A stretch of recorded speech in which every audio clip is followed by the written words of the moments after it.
흉터 많이 남은 코뿔소 사진을 보면 그냥 이런 원칙이 다 무시된 거거든요. 디테일을 떠나서 이 위치를 어디 째냐부터도 틀려 있으니까 그냥 요만큼 진짜 딱 칼로 쑥쑥 쓱쓱 자르고 꼬매고 끝. 이렇게 되면 진짜 한 10분 컷? 환자분은 이걸 알 수가 없지.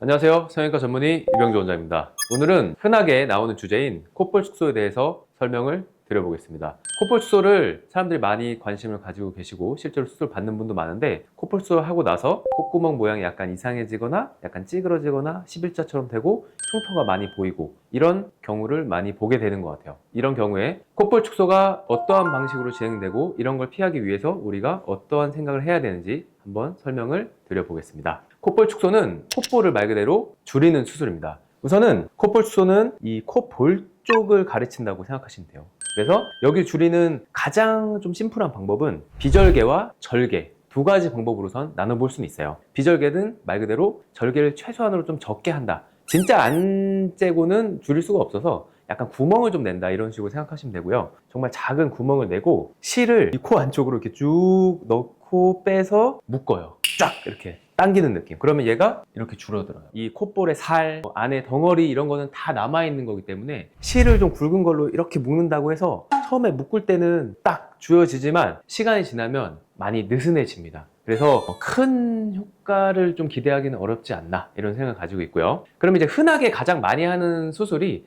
결국 절개로 수술이 넘어가게 됩니다. 어떻게 짠다고 생각하시면 되냐면 이런 식으로 살을 잘라내요. 이렇게 뿅 하고 잘라내고 이제 여기가 없어지고 나면 이걸 당겨서 우리는 꼬매게 되겠죠? 그럼 콧볼이 이렇게 내려와서 붙어요. 잘라낸 만큼의 콧볼이 약간 줄어든다고 생각하시면 돼요. 이게 가장 심플하게 정말 쉽게 요만큼 똑 잘라내고 여기서 짝짝짝짝 꼬맨다. 그래서 간단해서 가장 많이 하긴 하는데, 이 방법을 잘 생각을 해보면 콧볼이 우리는 약간 이쪽으로 줄어들길 원하거든요. 그러면 넓으니까 잘라내면 어쨌든 조금 줄긴 하죠. 이 방향으로. 하지만 이게 정말 이렇게 횡이동하는 느낌이 많이 들 수가 없는 디자인이에요. 여기서 뭐 여기까지 잘라내서 이게 어떻게 안으로 갈 수 있는 디자인 자체가 아니죠? 제가 지금 말한 부위가 요 코 날개 바깥쪽이라고 보면 돼요. 왜냐면 이 안쪽에서 자르려면 자를 수 있는 구간이 없어요, 실제로. 그래서 이쪽에서 가장 많이 반달 모양을 자르게 되고 여기서 잘라서 붙는다고 생각하면 돼요. 얘가 이렇게 내려오면서 약간 줄어드는 느낌이 나죠. 근데 대신 이렇게 잘라내면 안에를 자르고 그냥 당기기 때문에 약간 이렇게 콧구멍이 길쭉해지면서 하단 부위가 뾰족해지는 이런 느낌이 생겨요. 좀 찌그러진 모양으로 보이는. 그렇죠. 이게 약간 11자 같은 느낌. 원래 콧구멍이 약간 이렇게 동글동글한 느낌이면 이쪽을 잘라내니까 콧구멍이 이렇게 돼요. 이렇게. 얘가 이렇게 되면 밑에가 이렇게 뾰족해지는 느낌. 그래서 이쪽의 모양이 약간 이런 느낌이 된다 보시면 돼요. 콧구멍을 꼬매고 나면 이렇게 콧구멍이 바뀌고 이 흉터가, 요 꼬맨 자리가 이렇게 보이거든요. 초자 형태로 약간 변한다. 이런 모양이 조금 아쉽고 더 예쁘고 더 자연스럽게 콧볼 수술을 할 수 없을까? 그리고 효과도 뭔가 좀 미진한 것 같다. 결국은 여기만 우리가 자르는 게 아니라 이쪽을 잘라내면서 이 안쪽까지 약간 이런 형태로 자른다고 생각하시면 돼요. 지금 아까 처음에 말씀드린 거는 이 바깥쪽 위주만 짰다면 실제로 수술을 하면서 더 많이 줄이고 싶고 콧구멍도 동그랗게 만들면 좋으니까 이 안쪽, 콧구멍의 안쪽 부위까지 들어가는 자리라고 생각하면 돼요. 우리가 아까 제가 처음 말한 거는 외측만 절개를 하는 거고 이 내측, 이 콧구멍의 안쪽으로 더 자르게 됩니다. 그래서 수술의 범위가 이렇게 늘어나게 되죠. 그러면 흉터도 더 많아지는 거 아니에요? 흉터가 많아지는데 우리 콧구멍의 이제 안쪽 자리는 이제 보이지 않는 자리예요.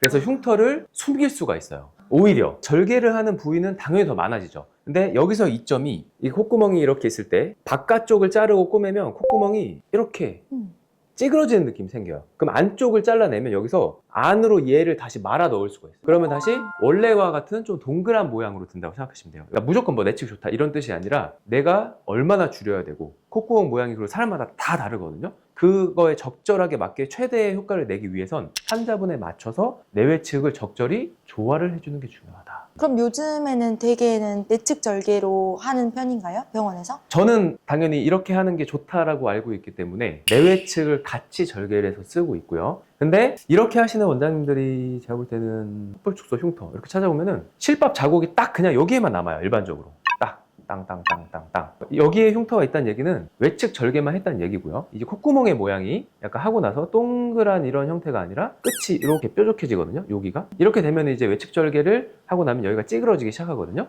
그래서 이렇게 수술하면 수술의 시간이 굉장히 짧아요. 왜냐면 1cm도 안 되는 구간을 절개하고 대여섯 땀 딱 꼬매면 되니까. 인스타나 이런 데 후기를 찾아보면 같이 코성형을 하면서 코뿔소 하는 경우 되게 많거든요. 실밥이 요만큼 있네? 그럼 이거 한 거예요. 그러면 아까 말한 대로 뭐 콧구멍 모양도 다시 동그랗게 만들어주고 넥츠 절개까지 하면 되는데 수술 범위가 당연히 커져요. 시간도 많이 걸리고 그리고 이 보이는 자리는 잘라내고 꼬매기가 되게 쉬워요. 여기를 자르는 건 쉽거든요. 왜냐면 살이잖아요. 여기를 그냥 자르면 되는데 요 콧구멍이 들어가면 인중을 자를 수는 없잖아요. 콧구멍 안쪽으로 잘라야 되거든요.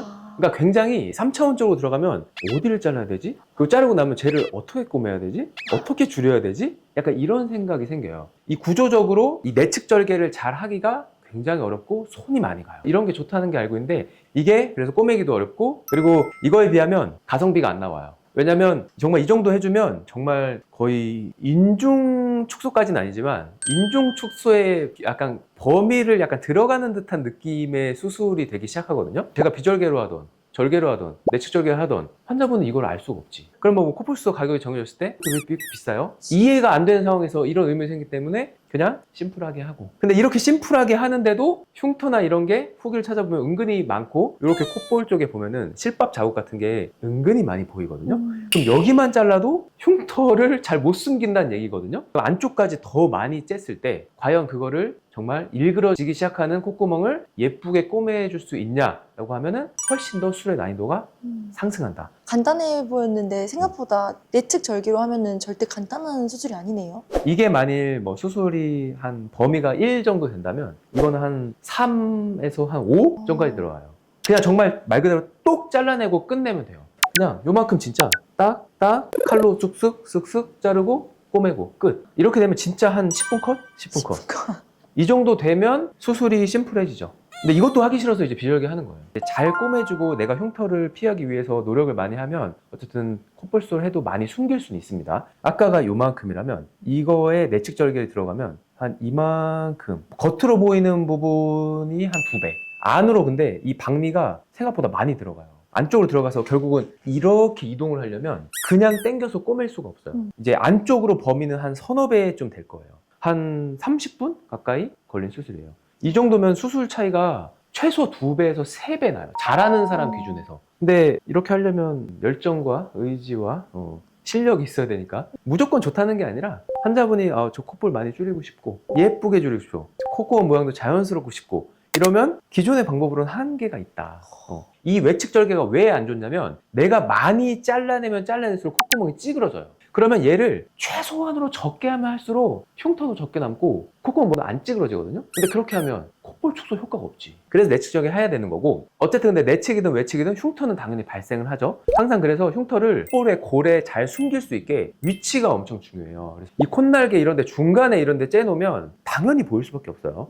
항상 깊은 자리, 최대한 깊게 위치를 해서 숨겨질 수 있는, 내가 가만히 있을 때 잘 보이지 않게. 그래서 잘 꼬맨 코뿔소 같은 경우에는 가만히 있을 땐 잘 안 보여요. 왜냐면 골이 있거든요. 우리 팔자주름 골에 숨겨지기 때문에 항상 이 경계가 어긋나면 그 자리가 흉이 경계져서 보여요. 그 미묘한 단차가 저건 흉터다. 근데 숨긴다고 가장 깊은 자리에 째잖아요? 그럼 못 꼬매요. 왜냐면 골이 져 있으면 저렇게 상처를 올려주기 위해 꼬매려면 항상 모서리에서 걸고 이렇게 올라와 줘야 되거든요. 그래서 한 가지 팁이 있다면 정말 가장 골에서 살짝 올라온 지점에서 절개를 넣어야 되는데 이런 거는 솔직히 그냥 규칙 같은 거고 원칙 같은 거거든요. 근데 흉터 많이 남은 코뿔소 사진을 보면 그냥 이런 원칙이 다 무시된 거거든요. 디테일을 떠나서 이 위치를 어디 째냐부터도 틀려 있으니까 이런 게 좀 아쉬운 부분이 많죠. 그래서 생각보다 그냥 째고 꼬매는 걸로 생각하면 단순한데 그 위치 그리고 그거 쬐을 때 디자인을 예쁘게 잘라내는 거 그리고 그게 울지 않게 예쁘게 잘 꼬매주는 거 이 모든 게 잘 맞아 떨어져야 코뿔소를 하고선 그냥 일반 사람 봤을 때는 난 한 줄 몰랐는데? 약간 이 정도의 퀄리티가 나온다. 실제로 저도 코뿔소를 저는 이렇게 마음을 담아서 수술을 하고는 있지만 실제로 코뿔소가 필요하지 않으면 저는 권하지 않아요. 이거는 할 사람은 이렇게 해야 된다고 말씀드린 거고 진짜 코뿔소를 그러면 누가 해야 되냐는 다음 편에서 말씀드리겠습니다. 감사합니다. 이병조 원장이었습니다.